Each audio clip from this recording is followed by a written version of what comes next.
उत्तर प्रदेश के विभिन्न बोलियों को, भोजपुरी, अवधी, ब्रज और बुंदेलखंडी को इस सदन में सम्मान मिल रहा है और हमारी सरकार तो इन सब के लिए एक एकेडमी का भी गठन, अलग अलग एकेडमी के गठन की कार्रवाई को भी आगे बढ़ा रही है। ये सभी हिंदी की उपभाषाएं हैं, यानी हिंदी की बेटियां हैं। भाषा की समृद्धि के आधार है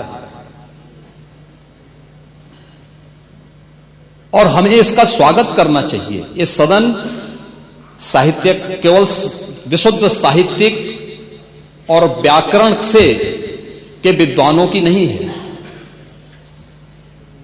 आम जन का प्रतिनिधित्व करने वाले माननीय सदस्य समाज के विभिन्न तबके से आए हैं। अंतिम पायदान पर बैठे हुए व्यक्ति की आवाज को भी इस सदन में मुखरता मिले।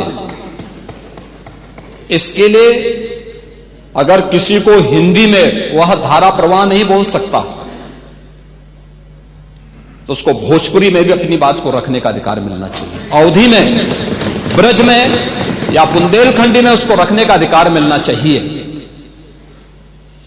ये कौन सी बात हो गई कि भोजपुरी में ना बोले, अवधी में ना बोले, इसका विरोध अंग्रेजी का, बुंदेलखंडी में ना बोले और उर्दू की आप वकालत कर रहे हैं।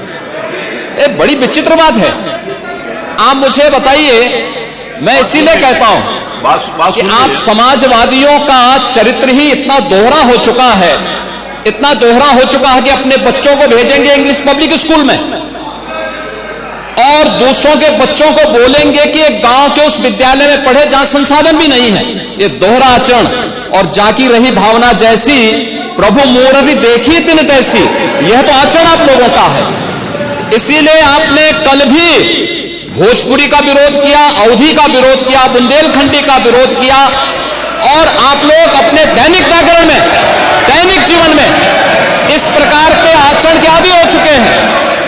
और इसलिए अध्यक्ष जी, इसका अभिनंदन हम लोग करते हैं और इन बोलियों को सम्मान मिलना चाहिए। इनके संरक्षण के लिए ही हमारी सरकार भोजपुरी एकेडमी का गठन कर रही है, अवधी एकेडमी का गठन कर रही है संत तुलसीदास जी के नाम पर। इसी के आधार पर ब्रज भाषा इतनी समृद्ध भाषा है। सूरदास जी ने अपनी सभी रचनाएं उसी भाषा में दी हैं। संत तुलसीदास जी ने अपनी कालजयी रचना रामचरितमानस, जो इस सदन में ही नहीं, उत्तर भारत के अंदर और भारत से प्रवासी हुए जितने भी ऐसे लोग हैं जो मॉरिशस में या दुनिया के फिजी में या दुनिया के किसी देश में गए, उनके संकट काल में रामचरितमानस ही तुलसीदास जी का अवधी भाषा में रचा गया, रामचरितमानस ही उनका सहारा बना था। और आज जब उसको सम्मान मिल रहा है तो आप उसका विरोध कर रहे हैं। बड़ी विचित्र सी स्थिति है। आप हर अच्छे कार्य का समाज, आज के यही ढोंग है आप लोगों का, यही ढोंग है। हर अच्छे कार्य का आप विरोध करेंगे, हर अच्छे कार्य का आप विरोध करेंगे। हर अच्छा कार्य जो प्रदेश के हित में है, देश के हित में है, आप उसका विरोध करेंगे। और मुझे लगता है इस प्रकार के विरोध की निंदा होनी चाहिए और हम इसका समर्थन करते हैं जो उत्तर प्रदेश की बोलियों को सम्मान मिल रहा है। मैं आपका धन्यवाद करूंगा और विधानसभा सचिवालय को इस बात के लिए धन्यवाद दूंगा।